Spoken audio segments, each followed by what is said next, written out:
नमस्कार, जय हिंद, जय श्री राम दोस्तों। शिवम चौधरी ऑफिशियल में आप सबका स्वागत है।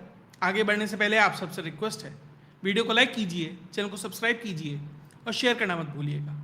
और अगर आपको चैनल का कंटेंट पसंद आता है और आप सपोर्ट करना चाहते हैं तो स्क्रीन पर लगे QR कोड के माध्यम से या फिर चैनल का मेंबर बनकर भी आप चैनल को सपोर्ट कर सकते हैं। एक खबर आई है कि पाकिस्तान ने भारतीय सीमा पर कश्मीर से लेकर गुजरात तक लगभग 250 तोपें तैनात कर दी हैं।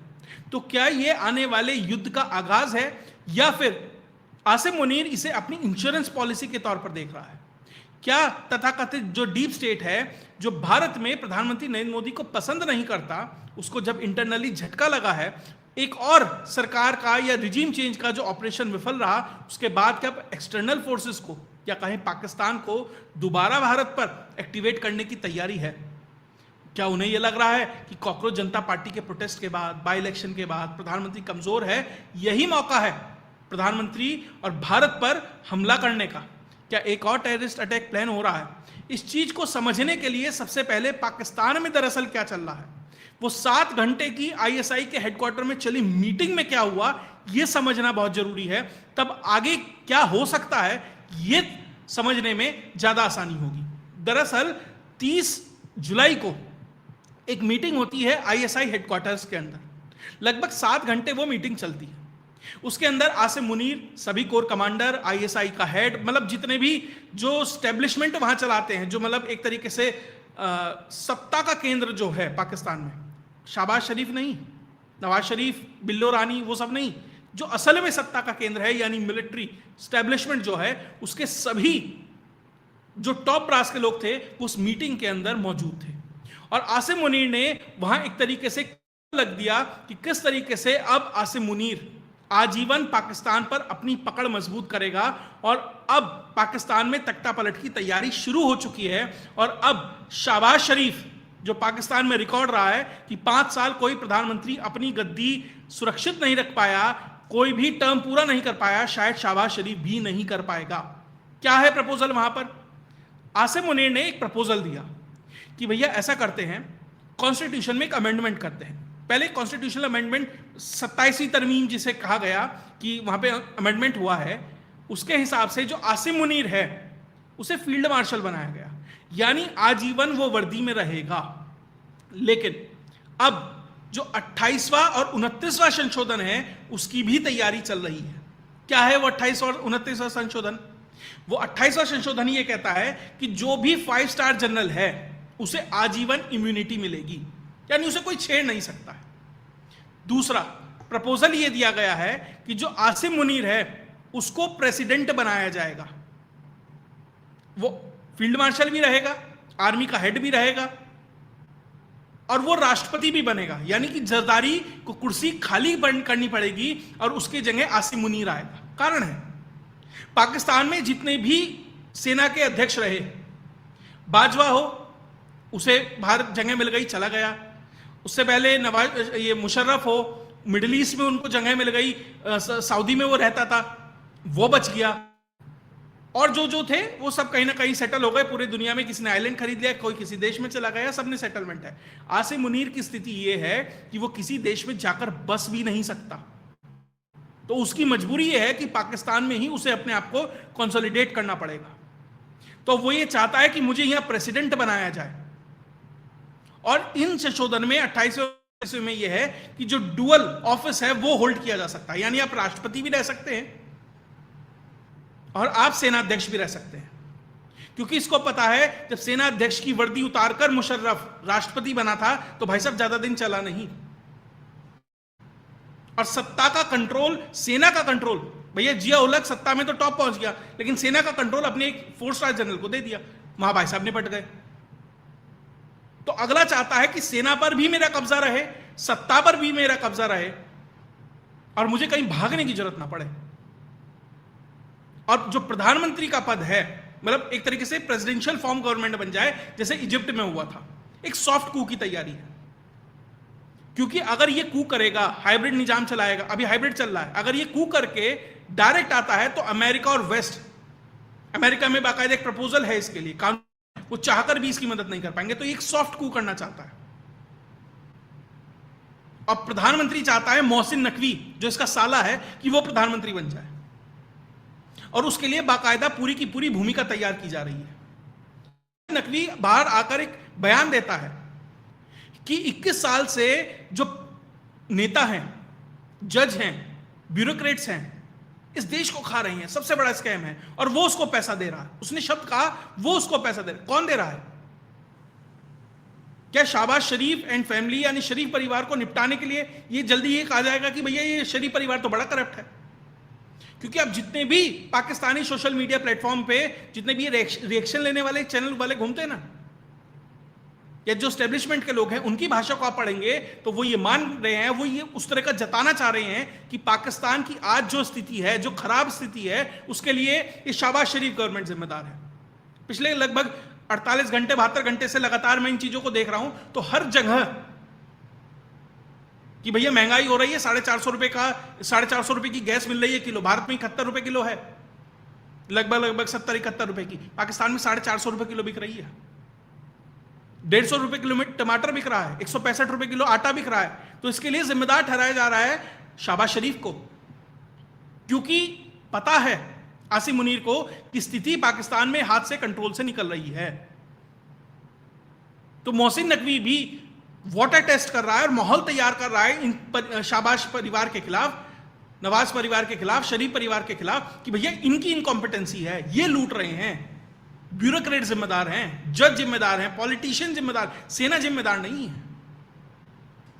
महंगाई की स्थिति मैंने आपको बताई। सिक्योरिटी की स्थिति आज के समय में पाकिस्तान के अंदर यह है कि टीटीपी ने एक महीने के अंदर with in a single month 315 attack किए हैं। बीएलए ने 46, बीएलएफ ने एक हफ्ते में 8 किए हैं, जिसमें लगभग 36 आर्मी के जवान मारे गए हैं। इन टोटल पिछले एक महीने में पाकिस्तान के अंदर 606 लोग, जिसमें लगभग ज्यादातर जो आर्म्ड प्रोफेशनल्स हैं, यानी सेना, एफसी, इन सब से जो हैं या पुलिस वाले हैं, वो हलाक हुए हैं, वो निपटाए गए हैं। यानी वो आपके कंट्रोल में नहीं है। बलूचिस्तान वो कंट्रोल में नहीं है, केपीके वो कंट्रोल में नहीं है, पीओजेके में जो गदर मचा हुआ है वो आपके हाथ में कंट्रोल में नहीं है। 600 लोग, आप ये समझिए कि मान लीजिए इसमें से आधे भी सेना के लोग होंगे, मैं ज्यादा नहीं, लेकिन इसमें 80-90% वही है, मैं मान लेता हूं। 300 सेना के जवान यानी आर्म फोर्सेस के लोग अगर मारे जाएं, आप सोचिए भारत में यह स्थिति हो तो क्या होगा। पुलवामा में 40 के लगभग जवान हमारे बलिदान प्राप्त हुआ था, देश में आग लग गई थी, खून खौल गया था। पहलगाम में 25 या 30 के लगभग भारतीय नागरिकों को अपनी जान गंवानी पड़ी थी। क्या स्थिति हुई थी? यहां एक एक पटाखा फटता है तो इतने लोग निपट जाते हैं पाकिस्तान में, और कहीं खबर नहीं आती है। इन पाकिस्तानियों को जंतर मंतर पे क्या हो रहा है सब पता था, जो नहीं हो रहा था वो भी पता था, पीओजेके में क्या हो रहा है वो नहीं पता है।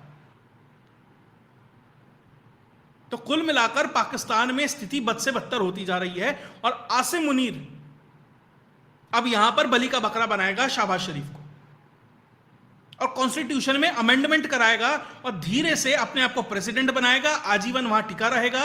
अपने साले को मोहसिन नकवी, एशिया कप का कप चोर जो था, उसको प्रधानमंत्री बनाना चाह रहा है ताकि सब कुछ अपने हाथ में आ जाए। उसके अलावा एक और तैयारी है इन राजनेताओं की राजनीति हमेशा खत्म करने के लिए, कि पाकिस्तान में बहुत सारे प्रोविंसेस बनाए जाएं, अभी 4 हैं वहां पर, कि उन सबको तोड़कर कम से कम 15-20 बना दो, ताकि सिंध में जो पीपीपी है, बिल्लो रानी की जो पार्टी है, उसका जो होल्ड है उसको तोड़ा जा सके, उसके 2-3 टुकड़े कर दो। पंजाब में नवाज शरीफ अगर मजबूत है तो उसको तोड़ दो। अगर केपीके में पीटीआई मजबूत है उसको तोड़ दो। बलूचिस्तान में कोई और कमजोर है उसको तोड़ दो, कि इनका जो एरिया ऑफ इंफ्लुएंस है उसको छोटा कर दो, और ये हमारे ऊपर डिपेंडेंट रहेंगे। फिर भैया हमारी जूता तो मजबूत है ही, प्लस इनका जो जनाधार है उसे भी निपटा दो, और माहौल तैयार करो मीडिया के अंदर कि इस देश में जो भी प्रॉब्लम है वो सब इनकी वजह से है। भैया अमेरिका अगर ईरान के साथ मध्यस्थता करता है पाकिस्तान के थ्रू, तो आसिम मुनीर करा रहा है, अब फेल हो गई। अब डोनाल्ड ट्रंप ने नाम लिया कि किस किसने मध्यस्थता कराई, पाकिस्तान का कहीं नाम नहीं है। अब कहेंगे अरे वो शहबाज शरीफ की गलती है। स्थिति यह है कि पीओजेके के अंदर चुनाव हुए, वोटिंग परसेंटेज कितना, 0.5%, यानी 200 में से एक व्यक्ति निकला है वोट डालने के लिए। और जब अल जजीरा इसको रिपोर्ट करता है, इसके बारे में बताता है कि किस तरीके से 3-3 दिन से मुजफ्फराबाद में, जो एक तरीके से राजधानी है पूरे पीओजेके की, 3 दिन से सब कुछ बंद है, प्रोटेस्ट हो रहा है, इंटरनेट बंद है, बॉयकॉट किया जा रहा है, अल जजीरा बैन। इतनी हिम्मत तो भारत भी नहीं करता। खैर भैया, अपना दुश्मन अगर कुछ ठीक कर रहा है तो वो सीख लेना चाहिए। आपको बीबीसी में ऑपरेशन करने के लिए सालों लग गए। अल जजीरा, आज तक आप अल जजीरा का कुछ नहीं उखाड़ पाए, और वहां बैन एक झटके में, और वो भी तब उस देश का चैनल है जिससे वो उधार मांग के आया है, आगे भी मांगने जाना है, फिर भी कर रहा है। तो पाकिस्तान में जिस तरीके से सिक्योरिटी का निजाम, देखिए हमारे लिए 606 नंबर बड़ा हो सकता है, हम कह सकते हैं अरे बड़ी दिक्कत है 606, उन्हें कोई फर्क नहीं पड़ता, चाइनीज हो पाकिस्तानी हो, उनके लिए डिस्पोजेबल एसेट है। बस न्यूज में खबर नहीं आनी चाहिए, जनता सवाल ना पूछे, कोई दिक्कत नहीं है, बस अपनी गद्दी मजबूत हो यह सुनिश्चित करना है। और इसके लिए क्या होगा, अब आप प्रोविंसेस को तोड़ेंगे, आपका पीओजेके शांत नहीं है, बलूचिस्तान शांत नहीं है, और बहुत सारे इलाके शांत नहीं है, तो आपको एक सेंस ऑफ नेशनलिज्म अपने देश के अंदर खड़ी करनी पड़ेगी। और इस सब को करने के लिए जो प्रोविंसेस बनेंगे, सब बनेंगे, $2 बिलियन चाहिए पाकिस्तान को, 2 बिलियन, जो $1 बिलियन के लिए भीख मांगता है। अब पैसा कहां से आएगा? तो इन सब प्रॉब्लम की एक इलाज है भारत। आप परेशान हैं, पैसा भी आपको चाहिए, लोग भी आपको कंट्रोल करने हैं, सेंटिमेंट को भी अपनी तरफ मोड़ना है, अपने आप को बड़ा भी दिखाना है, और आजीवन अपने आप को उस कुर्सी पर भी स्थापित करना है। तो क्या किया जाए? भारत पर हमला किया जाए। अभी लगभग कश्मीर में पिछले 10 दिन में 3 घटनाएं ऑलरेडी हो चुकी है। जो TRF है, द रेजिस्टेंस फ्रंट, उसने ऑलरेडी उसकी जिम्मेदारी ली है। अभी अमरनाथ यात्रा चल रही है, 28 अगस्त तक चलेगी, 15 अगस्त आने वाला है, और कॉकरोच जनता पार्टी का जितना ही प्रोटेस्ट हुआ, आपने देखा किस तरीके से पाकिस्तानी बॉट फॉर्म्स इसमें काम कर रहे थे। बहुत सारे सोशल मीडिया प्लेटफॉर्म्स पे से उनके अकाउंट्स भी हटाए गए हैं। यानी उन्हें ये लग रहा है ये मौका है आसिम मुनीर के लिए, इन सब बीमारियों का एक इलाज, भारत पे कुछ ना कुछ मिस एडवेंचर किया जाए। उससे क्या होगा? भारत रिएक्ट करेगा। प्रधानमंत्री नरेंद्र मोदी चाहते ना चाहते उनको वहां पर कुछ ना कुछ करना पड़ेगा। जनता पूछेगी, अरे आपकी तो 56 इंच की छाती थी, पिछली बार आपने 13 दिन में हमला कर दिया, जवाब दिया था, फिर 15 दिन में दे दिया था, अब कब दोगे? फिर वही शुरू हो जाएंगे, अपने भी सवाल पूछेंगे, विरोधी भी सवाल पूछेंगे, अरे मोदी कमजोर हो गया, कॉकरोचों के सामने घुटने टेक दिए, पाकिस्तान के सामने घुटने टेक दिए, तो मजबूरी होगी प्रधानमंत्री की कुछ करने के लिए। जवाब दिया जाएगा, दिया भी जाना चाहिए। उसके बाद आसिम मुनीर क्या कहेगा? देखिए मैं ही मर्द मुजाहिद हूं, मैं ही मोदी से लड़ सकता हूं, मुझे राष्ट्रपति बनाओ, फटाफट ऐसा करो, सबको इकट्ठा करो, और 28वां और 29वां संशोधन करो। वो अपने आप को वहां स्थापित करेगा। फिर अमेरिका के पास जाएगा, अरे साहब भारत ने हमला कर दिया है, मेरा इतना नुकसान हो गया है, मैं आपके लिए ईरान में काम कर रहा हूं, मैं आपके लिए चाइना में काम कर रहा हूं, आपके लिए CPEC खत्म कर दिया है, मेरी जो जगह की जो लोकेशन की महत्व है आपके लिए बहुत जरूरी है, मैं आपके लिए यूजफुली डेट का काम करूंगा, मैं मोदी की नाक में नकेल डाल के रखूंगा। ऐसा करो 5-7 बिलियन दे दो। $10 बिलियन ऑलरेडी पाकिस्तान ने इस बात के मांगे हैं कि हमने ईरान के साथ आपकी मध्यस्थता कराई है। और अमेरिका ऐसी सिचुएशन में, अमेरिका के लिए $10-20 बिलियन कुछ नहीं है, प्रिंटिंग प्रेस में आधे घंटे में छाप देगा इतने पैसे। उसके बाद वो पाकिस्तान को पहुंचेंगे, वहां पर वो जितने भी प्रोविंसेस हैं उनको तोड़ेगा, अपनी स्थिति मजबूत करेगा, अपनी जेब में डालेगा, बाहर इन्वेस्ट करेगा, बीवी बच्चे अमेरिका में रहते हैं, कुछ उनको भेजेगा। तो ये सब चल रहा है। और इस सब के बीच जो पाकिस्तान में ही एक्स मिलिट्री वाले हैं वो भी कहीं ना कहीं आसिम मुनीर के खिलाफ हैं। खिलाफ नहीं है तो सवाल पूछ रहे हैं, क्योंकि उन्हें भी पता है कि मेरा बेटा कर्नल है, मेरा बेटा कैप्टन है, मेरा बेटा लेफ्टिनेंट है। मुनीर और उनके लॉयलिस्ट ही जम जाएंगे, ये कैसे ऊपर पहुंचेंगे? किसी ने 21 साल की उम्र में, 19 साल की उम्र में अपने बेटे को लेफ्टिनेंट बनवा दिया होगा, वो सोच रहा होगा भैया 60 साल तक तो जाके जनरल बन जाएगा। अब पता लगा वहां तक तो आसिम मुनीर ही बैठा है, या उसके नीचे जो लोग होंगे वो ही बैठे होंगे। वो ऐसी सिचुएशन क्रिएट करके जाएगा कि आप कितने भी प्रमोशन लेके कहीं भी जाएं वहां तक नहीं पहुंच पाएंगे। अब वो भी सवाल उठाने लगे हैं। तो पूरी की पूरी अब एलईटी है, सिचुएशन इतनी मतलब विकट है आसिम मुनीर के लिए। आप इस बात से समझिए, लश्कर तैयबा तक ये क्लेम कर रहा है कि हमारे 30 लोग अननोन गनमैन ने मारे हैं, और इन्हीं लश्कर तैयबा वालों से तैयारी कराई जा रही है कि इस बार कोई हमला पानी से किया जाए। दौरा खास हो रहा है, पानी में ट्रेनिंग चल रही है, डैम्स में ट्रेनिंग चल रही है। तो तैयारियां बहुत कुछ चल रही हैं। और उसी बीच आसिम मुनीर को लगता है कि इंश्योरेंस पॉलिसी और है। वो क्या है कि भारत की सीमा पर 250 चाइनीज होवित्जर, जो ट्रक माउंटेड होवित्जर हैं, उनको तैनात कर दिया जाए, जिनकी रेंज 72 किलोमीटर है। क्या है ये? एक ट्रक है, उसके ऊपर आपने तोप लगा दी है, जैसे बोफोर्स होती है, उसको तो आपको टो करके ले जाना पड़ता है, किसी चीज में बांधेंगे तो खींच के ले जाएंगे। ये ट्रक के ऊपर ही लगा दी और पूरी बॉर्डर पर लगाया है। और देखिए, जब भारत ने ऑपरेशन सिंदूर में हमला किया था, ये जवाब दिया था, तो कोई मतलब एलओसी से लेकर आईबी तक, इंटरनेशनल बॉर्डर तक भारत ने कोई जगह नहीं छोड़ी थी। तो इन्होंने भी इसी एंटीसिपेशन में हर जगह ये जो होवित्जर्स हैं उनको लगाया गया है। लगभग 250 हैं। चाइनीज SH-15 नोरिनको, NORINCO नाम की कंपनी है चाइना में, वो बनाती है, उसका एक्सपोर्ट वर्जन है। और इसमें अगर आप नेटो के शेल्स डालेंगे, यानी आप कन्वेंशनल शेल डालेंगे, गोला डालेंगे, तो लगभग ये 30 से 40 किलोमीटर जाता है। लेकिन एक वीलैप शेल आता है, एक वीलैप आर्टिलरी का शेल आता है, अगर आप डालेंगे तो इसकी रेंज लगभग 70-72 किलोमीटर तक हो जाती है।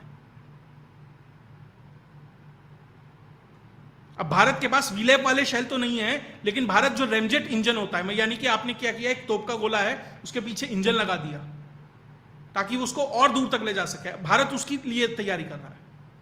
बिना सारी चीजें हैं, इसका जवाब भारत उस तरीके से दे सकता है, लेकिन 250 लगाए हैं। और मैं अभी पाकिस्तानी एक चैनल था, उसको ही देख रहा था, एक रिपोर्ट थी वो पढ़ रहा था, तो उनके हिसाब से भैया 2019 में मुआहदा हुआ था, करार हुआ था, 21 में आने शुरू हुए थे, पहले 236 आने थे, लेकिन इंटरनल पाकिस्तानी रिपोर्ट इसको 400 तक बता रही है। हो सकता है थोड़ा एक्सेजरेट कर दिया हो, थोड़ा दिखाने के लिए, भैया नहीं हमारे पास 400 हैं, लेकिन कुल मिलाकर मानिए 236 से 250 के आसपास तो है ही जो सीमा पर लगाए गए हैं। तो क्या उसे ये लग रहा है कि भारत कोई रिएक्शन देगा तो हम पहले से ही अपने कार्यक्रम लगाना शुरू कर दें, अपने जेट, अपने आर्टिलरीज, अपना ये सब कुछ वहां ऑलरेडी सेट करना शुरू कर दें? क्योंकि जैसे ही वो कुछ करेगा भारत रिएक्ट करेगा, ये निश्चित है। और ये मानकर चलिए, मैं कोई टाइमलाइन नहीं दूंगा, लेकिन ये मिस एडवेंचर निश्चित तौर पर आसिम मुनीर करेगा, मजबूरी है अपनी जान बचाने के लिए। तो आईएसआई के ऑफिस में 7 घंटे, हेडक्वार्टर में 7 घंटे मीटिंग होती है, वहां तय होता है कि किस तरीके से सॉफ्टली पाकिस्तान के अंदर तख्ता पलट किया जाए, आसिम मुनीर को राष्ट्रपति, साले को प्रधानमंत्री वहां स्थापित किया जाए, बिल्लो रानी कैसे सेट किए जाए, शहबाज शरीफ की परिवार कैसे सेट किया जाए। भैया ये तो लेट जाएंगे कपड़े वपड़े निकालकर कि भाई साहब जो चाहो, कोई दिक्कत नहीं है, बस जान बख्श दो, नुकसान नहीं होना चाहिए। हो सकता है शाहबाज ये भी कह दे कि भैया नहीं, मुझे प्रधानमंत्री बनाए रखो, जहां चाहो साइन करवा दो, जहां अंगूठा रखवाना है वाले, मैं जीप से स्टैंप लगा दूंगा। और भैया उनके पास एक खुफिया हथियार तो है ही, मरियम, हो सकता है उसका भी इस्तेमाल किया जाए। और बाकी जरदारी किस तरीके से सेटिंग करने में माहिर है। असली कॉकरोच ये हैं जो सरवाइव कर रहे हैं इस तरह के देश में, इस तरह के निजाम में, इस तरह के सिस्टम में। जदारी अगर सरवाइव कर पा रहा है, शरीफ परिवार सरवाइव कर, ये है असली कॉकरोच। होता ना कि परमाणु वो हमले के बाद भी बच जाएंगे, ये वो लोग हैं। खैर क्या होगा, वो जो भी डेवलपमेंट होगा आपके साथ लेके आता रहूंगा। लेकिन कुल मिलाकर भारत को थोड़ा सा, और निश्चित तौर पर एजेंसियां हैं, अभी सीसीएस की एक मीटिंग भी हुई थी, अचानक से हुई। कोई उसे गल्फ से जोड़कर देख रहा था, कोई 5 अगस्त से जोड़कर देख रहा था, बहुत सारे लोग पाकिस्तान से भी जोड़कर देख रहे हैं। तो एक सीसीएस की मीटिंग अभी भारत में प्रधानमंत्री नरेंद्र मोदी ने अभी शायद मुश्किल से हफ्ता भर भी नहीं हुआ है ली थी। तो देखते हैं आगे क्या होता है। किस तरीके से सोशल मीडिया पर ही पाकिस्तान एक्टिव रहता है, जंग के मैदान में कूदता है, मिस एडवेंचर करता है, जो कुछ भी है। और बहुत लोग कहेंगे भैया पाकिस्तान तो ऐसी स्थिति में है, वो अफोर्ड नहीं कर सकता ये सब होना। साहब बेवकूफी, मतलब जो बेवकूफ होता है माथे पे नहीं लिखा होता, वो किसी भी हद तक जा सकता है। और वही पाकिस्तान आसिम मुनीर करेगा अपनी जान बचाने के लिए, पैसों के लिए, अपने आप को मजबूत करने के लिए, कि भाई साहब बाहर भागने की ऑप्शन उसके बाद बहुत लिमिटेड है। खैर जो भी डेवलपमेंट होगी वो आपके साथ लेके आता रहूंगा। अगर आपका वीडियो विश्लेषण अच्छा लगा तो वीडियो को लाइक कीजिए, चैनल को सब्सक्राइब कीजिए और शेयर करना मत भूलिएगा। जय हिंद, जय भारत।